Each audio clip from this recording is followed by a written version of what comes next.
Wenton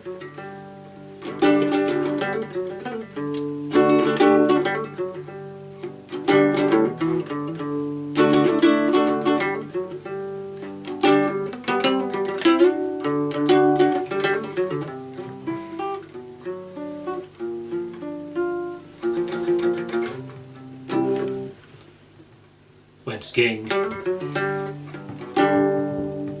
I can't sing and play the guitar at the same time.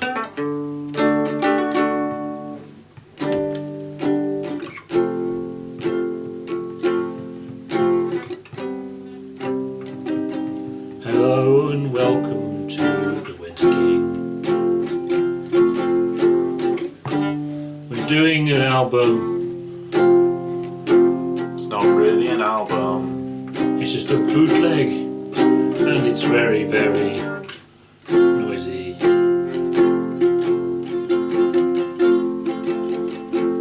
And it's called Listen to This Eddie, 1977. Yeah, it's actually in LA. This legendary bootlegger guy. Should we name him? Mike Millard. Mike Millard. And what he would do, he would actually pretend he was in a wheelchair and have all the recording equipment in the wheelchair. And he was like on row 6 or something. It was just the perfect place to get the perfect sound. So it was just, he did loads of bootlegs supposedly. This was the first night of their run, 77, the fraught 77 tour. You know, we've come on a long way since our last week from 1970.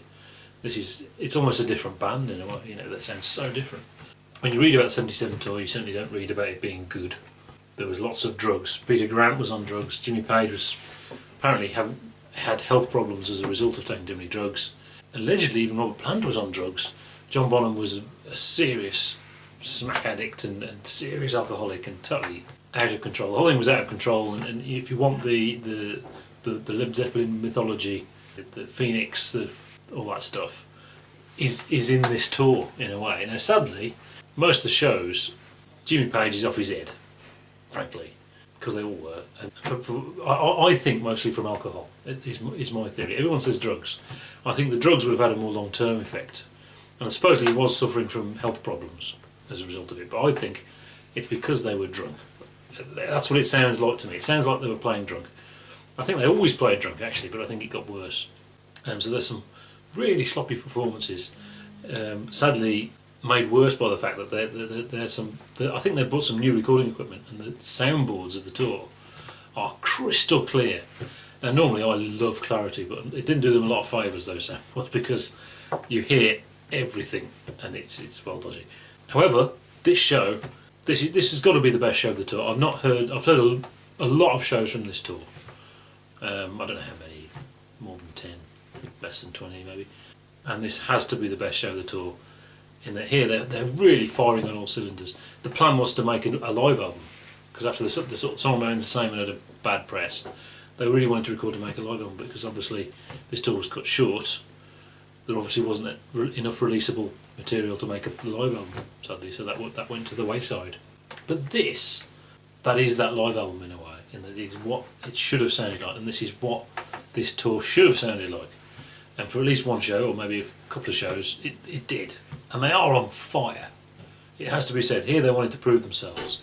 I think last time in '75, the LA Forum, I might be thinking of MSG, but I think the LA Forum shows in '75, Plant had the flu, sadly. They were actually really good shows, but Plant had the flu. So, you know, they were back, and they really wanted to kill it. And with this show, they really killed it. It's the 77 band, if you like, it's the same band, but, you know, in all its glory, in all its horror. You know, Jimmy Page still sounds like Jimmy Page in '77, but man, he sounds good. Even if you're not a fan of John Bonham, the first few moments are just glorious. It's just a fantastic, intense bit of nutcase drumming. Brilliant. I agree. Basically, it's really surprising. Obviously, there's been some people who have tinkered with the sound and maybe remastered it or something like that. It's unbelievable how good the sound is. It's really, really good. An audience recording from '77. Yeah, it's over 3 hours long. Yeah, they did very long shows, which kind of helped you. So to get that sort of consistency in sound, I mean, there are occasional drops in sound quality. Yeah, I think where they had to use an alternative source. I think there's a break in 10 Years Gone and a couple of other songs where I assume he was changing his tapes, Yeah. so they had to use an alternative normal bootleg, so the sound just goes. Yeah, but apart from that, it's really, really good. I mean, it sounds like a live album, something you could easily put on in the car and listen to, and it really is a sort of, it captures the live performance really, really well. Yeah, the vibe of a Led Zeppelin concert from '77, as it should have been, as people remember it, rather than a bit dodgy with Plant's voice breaking and Page all bendy notes and drunk. Yeah, yeah. I mean, as you say, the band members are on fire. You know, you got all these solos with Jimmy Page that sound good. Yeah. Robert Plant's voice isn't you know. It's not what it was in '77. But it's. But this is really good, really, killer performance. Yeah, really good. You think, well, this is Presence, Robert Plant, and obviously Presence isn't a particularly, other than Achilles, it's a bit of a subdued performance in places. This isn't. This is Plant really letting it go. Yeah, yeah. John Bonham's, you know, really comes across really heavy. He's obviously playing really heavy, but he's really on it. Yeah. And John Paul Jones has his little piano solos and stuff in there, and Little piano solo. Yeah. It's only a little one. It only gets a short piano solo. Also. Yeah. The last one was 2 minutes, and the last show one we did. Generally, I hate live performance CDs. I really don't go for it. And bootlegs, I like a poor live performance CD. Yet this is a very entertaining. Yeah, it's fantastic. Listen, it's really good. This has to be. Never be put off by the thing. Well, this is an audience recording, so I'm going to go to the soundboard. Although it's not a good performance. No, don't do it. Right, because the first bootleg I heard of any band was Destroyer, which is earlier on, I think in March. And it's horrible. It's just horrible, and it ruined everything. You know, so don't listen to that. Listen to this, because this is them in '77 on. It's wonderful. And it's nice. I suppose one of the nice things is with an official sort of live performance release, you know, you're listening out for overdubs and things like that. Obviously, because this is an audience record, there are no overdubs. Yeah. So it is a genuine thing. I think that sort of adds to the aura a little bit of this, because it is a really good performance, a really strong performance, and you know it's a genuine performance. It's not like there's no trickery involved. Yeah, and there's no practicing before they play or anything like that. They're just doing the thing, and it can all fall apart at any moment. Yeah. And Jimmy Page could literally have fallen apart at any moment. Yeah. First track. Okay, this is The Song That Remains the Same. Wow. Obviously, what everybody talks about is the intro bit when John Bonham just goes mental. Fantastic. Of later performances of this song, it's completely peerless actually, because there were some very dodgy performances of this. They did some really tight playing versions in '75 though, but Plant is much better here, and John Bonham. Yeah, it's very good. It's a very barnstorming start to the show. Yeah. Not quite like the last one we did, where they started with Immigrant Song, which was like, okay, Robert Plant's just going to go and commit suicide on his voice to open the show. But it was, good stuff. Track 2. Yep. The Wanderer, just the intro to The Wanderer. And I was always shocked. He plays it so messily and clunkily, and John Bonham is joining in kind of thing. It's a real dirgy way of performing that bit of music, but then of course it goes into Sick Again. I've never been a fan of Sick Again. I don't know why. I mean, it finishes one of their greatest moments, obviously. But it works better live than at the end of a glorious album. I think a lot of it is to do with warming up Plant's voice. It's good for warming up Plant's voice. Yeah. Track 3, Somebody Else's Fault. Yeah, Somebody Else's Fault. Fantastic song. And again, one of the best live performances of Nobody's Fault of Mine, I think. I'm not someone who rates Nebworth as much as some people. When I say Nebworth, I mean the first show, not the second show. That was the best they could be at the time, and it's nowhere near this, in my opinion. Yeah, this is this is one of my favourite Zeppelin songs. I'm all right in thinking that Plant comes in a little bit. Jimmy Page starts the song, and then Robert Plant comes in, which is kind of interesting. It gave me goosebumps. That's how good it came across. Yeah. Track 4. Over Land Nor Sea. That's the next song. And really overplayed song. And it's interesting that they played it for so long. Obviously, it's such a great song, etc., etc. But of course, Plant couldn't sing that bit, the melody anymore. And it's the melody to the song. And for most of the time, that Led Zeppelin were playing this song, he sung it differently. He do do do do do do do do do do, because he didn't do the high bit, because obviously his voice changed almost as soon as they'd done Houses of the Holy. So that was always a strange thing, but it's a great jam in the middle. And this is about warming up the musicians now, the players. Yeah. Yeah. Track 5, From the Time That I Kind of Liked You. Yeah, From the Time I Kind of Liked You. I love From the Time I Kind of Liked You from 77. I mean, it is essentially T for One.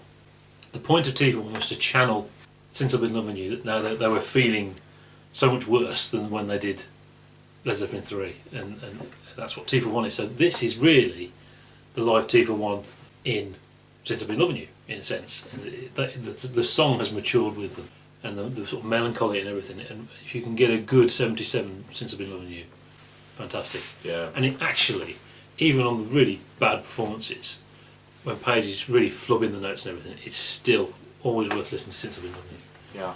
Because it's very special. I mean, I think I said last week on there were better versions of this song, and this is a better version of this song. Yeah. Right. Fantastic. I mean, it is, you know, pushes the best Led Zeppelin song. Mm-hmm. Did you know they did play it in 75?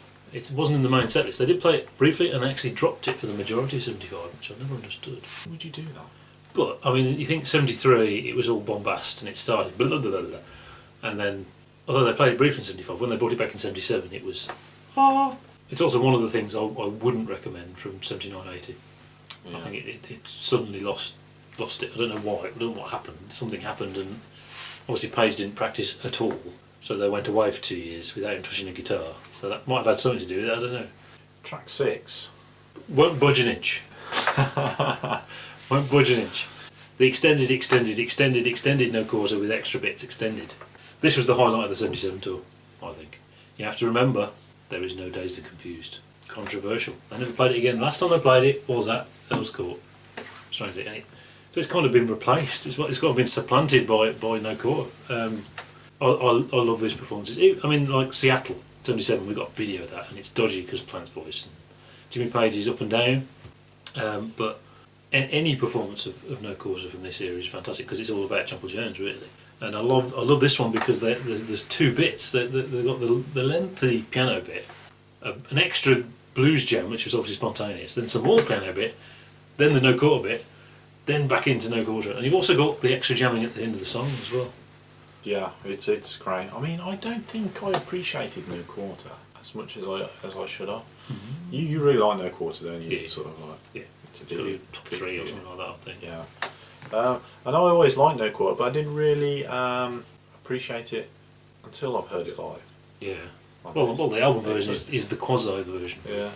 It's just more calorie. It comes alive, and it sort of. I mean, this is the end of the first hour. Yeah. And it's sort of like a little finale. So we're a third. We're heading into the first third now. We're going to have a nice big track, and with lots of improvisation and stuff going on.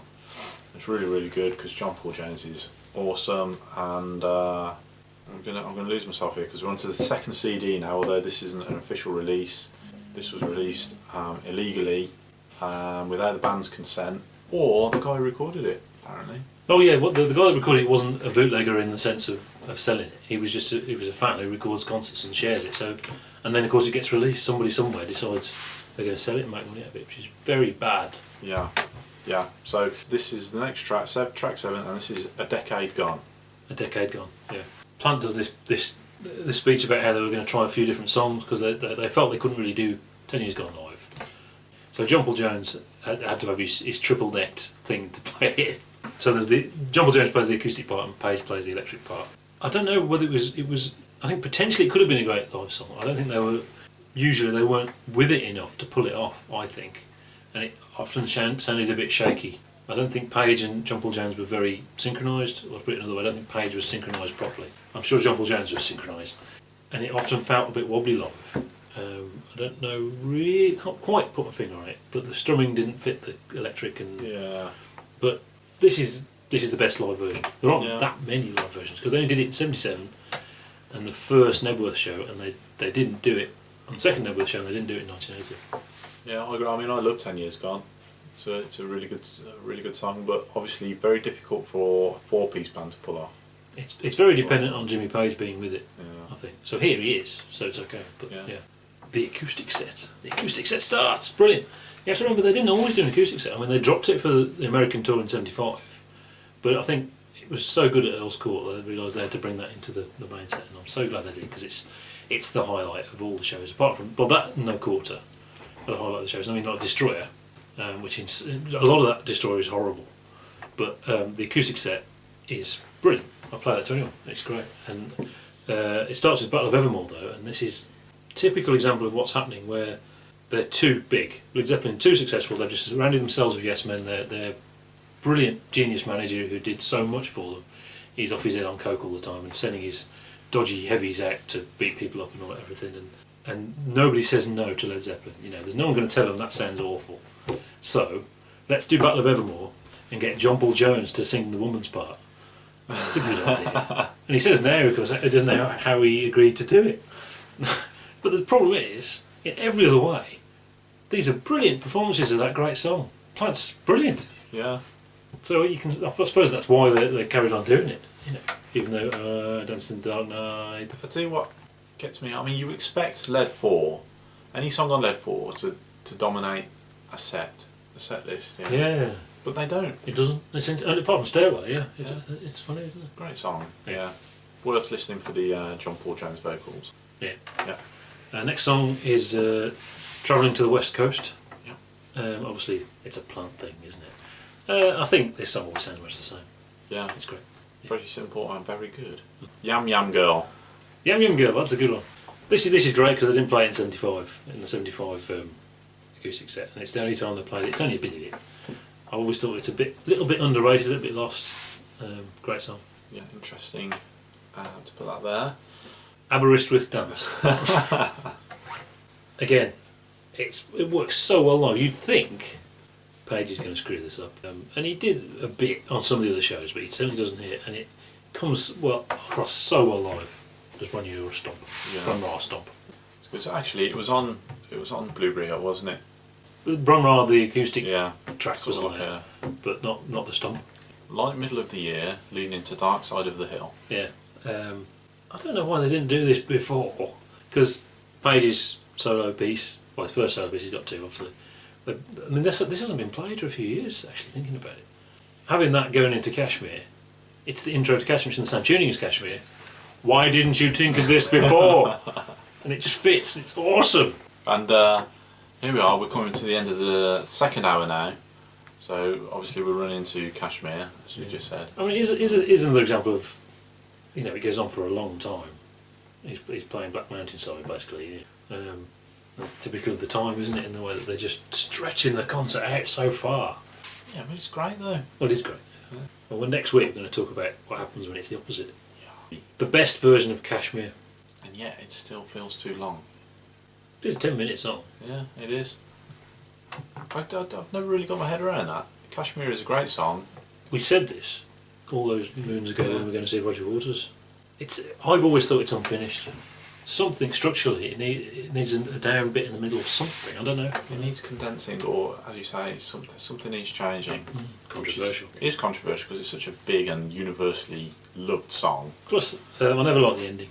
I don't think they actually figured out how to end it live. I thought it was a bit dodgy actually. Basically, Bonzo and Jimmy are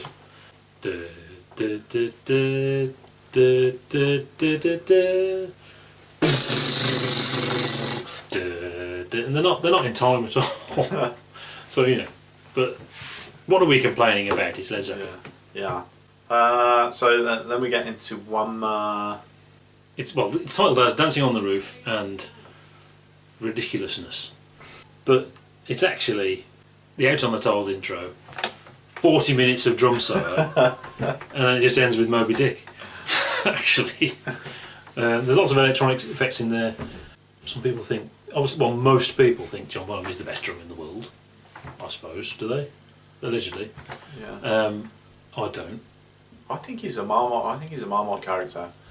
You either love him or you think he's I suppose too much over the top. I mean, he has that wonderful sound. It sounds like he's, which of course not hitting. Obviously, it would sound shit if he just smacked the drum. But he's got that sound, and it does sound great. but I don't know. I mean, I don't know how many times I've actually sat and listened to a 77 version of Moby Dick. It can't be that many. I suppose it's slightly more watchable if you watch the Seattle, because you can see. Yeah, it's a visual spectacle as much as anything else, isn't it? Yeah. Watching him go for it, which is not really what you want from a solo. It shouldn't be. But it is a solo, and so is a soloist. And I'm sure you know. Okay, so our next track is Liver Damager. Yeah. This is weird that it's been in the middle of the set, because most of the time it was an encore. Honestly, it fits well as an encore. It's Heartbroken. And then that goes into a bit of a guitar solo. Great Jimmy Page guitar solo. He's really going for. I mean, he's really on fire, isn't he?